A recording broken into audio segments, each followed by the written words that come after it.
Today I want to look at someone in history named Juliette Hampton Morgan. Oftentimes when we're talking about history, not all the time, but sometimes when we're looking back in history, we get black heroes for black people and white heroes for white people. But in this instance, I like to find where the history intersects and you can see a spirit of unity. And it's really not about the person's race or nationality or political party or any of that. It's really just the spirit of unity. And I feel like Juliette Hampton Morgan is a really good example of that. And so I found an article called Juliette Hampton Morgan, a White Woman Who Understood. So that title is not mine. That I have to give credit to Teaching Tolerance.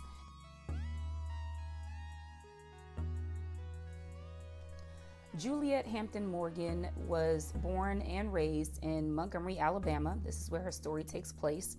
The story takes place at a time when our nation's laws sanctioned and even mandated white supremacy.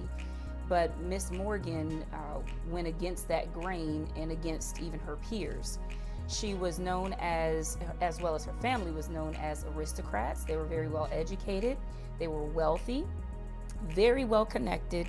And she was born into this family of high status. So she was extremely privileged, but one thing that separated her from her privileged friends, which seems to be a very small thing, was that she had severe anxiety attacks. These severe anxiety attacks caused her to not be able to drive herself, so she ended up taking the bus. And so she took the Montgomery bus system, and this is where she began to witness the mistreatment of black people on the bus. And this is what she says. I'm going to read this quote from the article. It says, "On those buses, she saw white bus drivers use the tone and manners of mule drivers in their treatment of Negro passengers. She watched them threaten and humiliate black men and women who paid the same 10-cent fare she did." In witnessing what was taking place on the bus, Juliette Hampton Morgan decided she was going to write a letter to the Montgomery Advertiser in 1939. She said that the segregation was unchristian and wrong, and the citizens should do something about it. What was the response and the reaction to this excerpt that she wrote in the article? She was fired from her job. The next thing that she notices is that a black woman comes onto the bus, and let me kind of set the scene.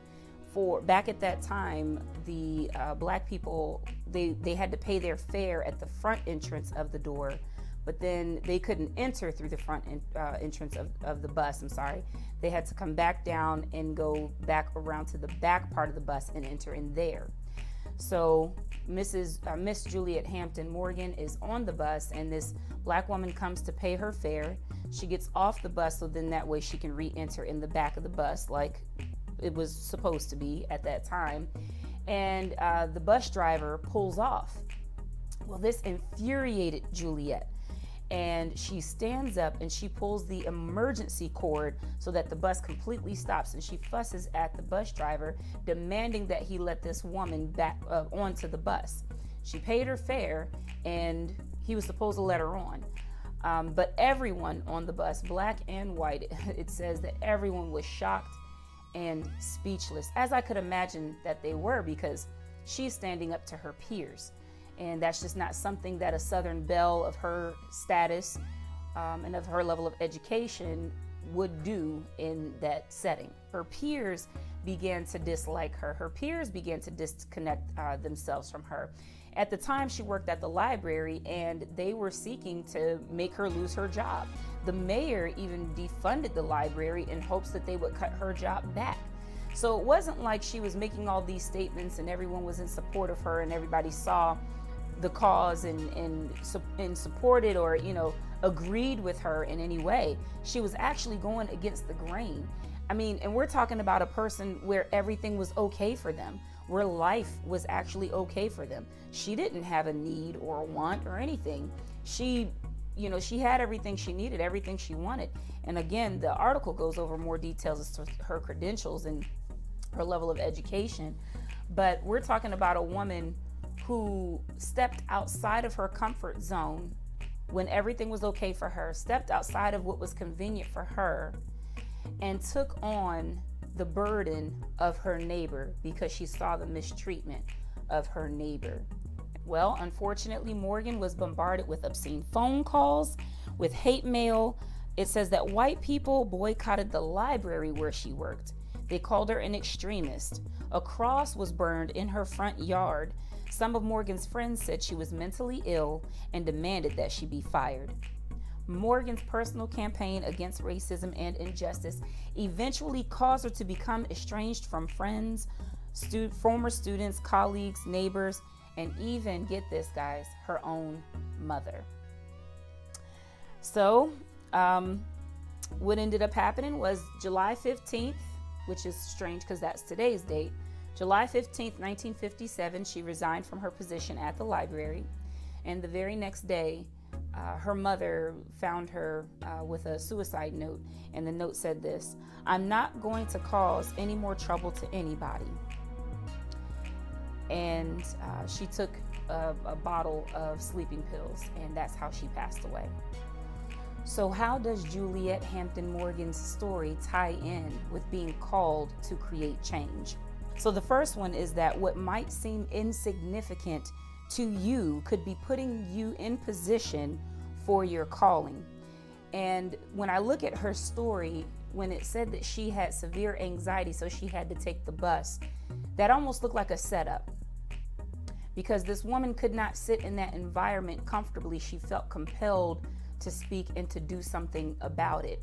And so sometimes we have things in our lives that feel insignificant, that feel like it's a burden, but it actually could be setting you up for the calling that you were created for in order to create change in your environment. We don't often see it immediately and right in front of us, but if you will let that your conscience, kind of like Jiminy Cricket, let your conscience be your guide, it will show up, it will rise in you, and you will see like, oh, this is why I'm here. The second point is being called to change is not a call to popularity. Whenever we look in history, we can see very clearly that the people that stand up against the grain to, go against whatever is the social norm at the time, those people get a lot of flack. I mean, they get criticized, they get put down, they get, their character is assassinated. And so if you are being called to create change, don't expect more popularity. As a matter of fact, you might need to expect less popularity.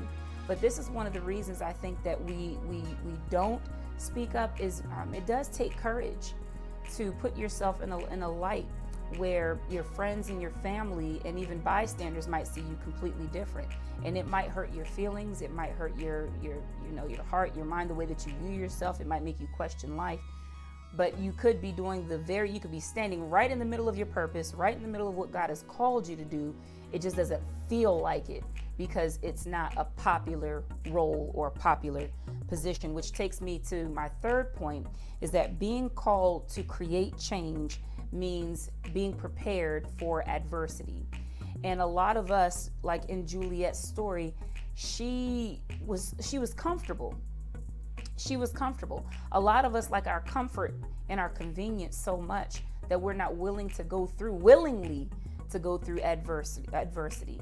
Now, if adversity hits us, we will go through it, but to willingly lay down your life and to go into, to go into something that is going to be a challenge willingly, that's very different. And so to create change is going to mean that you have to prepare for the adversity. And for Juliette, I don't think she probably wasn't mentally prepared, because none of us actually start to mentally prepare for it.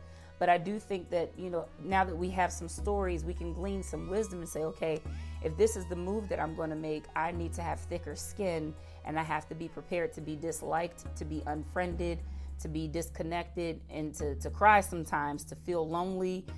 I have to prepare for that, because all of that comes with that sacrifice. The fourth thing, being called to change can be leading from the back as a citizen and not from the front as a politician. So when I started this out, I said, sometimes people just feel like, oh, I'm too shy, I'm too bashful, I could never, create change, or that's for those people that are well spoken, that's for those people that don't mind their face being on YouTube and TV. Television and microphones and bullhorns and being outspoken are not the qualifiers for being called to create change. Those are not qualifiers. You're going to have people who are more bold than others, who might be more comfortable with being in the face of other people, but that does not negate the fact that there are some quiet bystanders that are just as equally called to create change, just as much as the people that are willing to talk. So don't count yourself out. You don't have to be in the forefront to create change.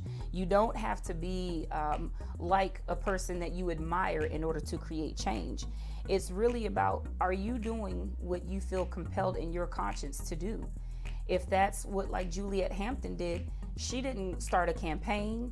She didn't start a march. She simply, when that man did something wrong, she stood up, she pulled that emergency cord, and she demonstrated. She was like, this is wrong, right? Now, how many people on the bus, I wonder, thought to themselves, that's messed up, but nobody did anything. But Juliette, she stood up. It didn't take a government legislation. It didn't have to take changing bus laws or anything like that.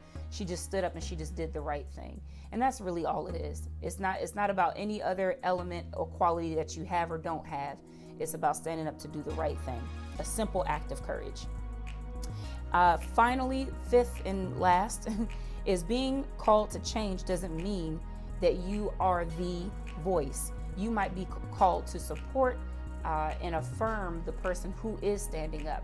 And when I look at Juliette Hampton's story, I wonder, had her mother been on her side? Had she had friends that were not saying that she was mentally ill, lying and assassinating her character?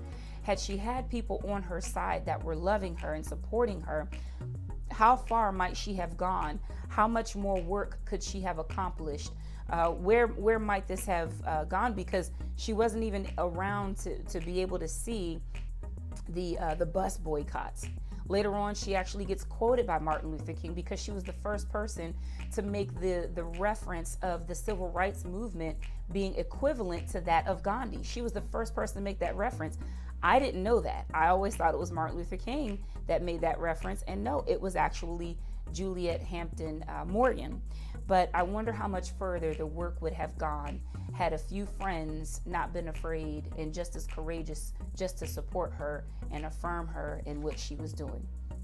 But my prayer is that we would be courageous and bold, and that we would stand strong in the middle of adversity, because if we adhere to that calling to create change, there will be adversity.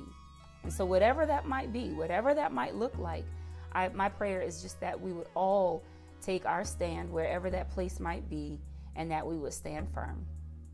So if you want to check out the article, it is on teaching tolerance. The name is, again, the title is Juliette Hampton Morgan, a white woman who understood. It is for middle school and high school students with critical thinking questions at the end of the article. So I encourage you to take a look at that, go over the questions with your kids, talk about how you guys could create change. And it might not be something that you have to be intentional about, but maybe it's just being mindful that you're waiting for the moment where you feel it and you know that you're supposed to do something. So I hope that this has just blessed you, and I hope you guys have a great day.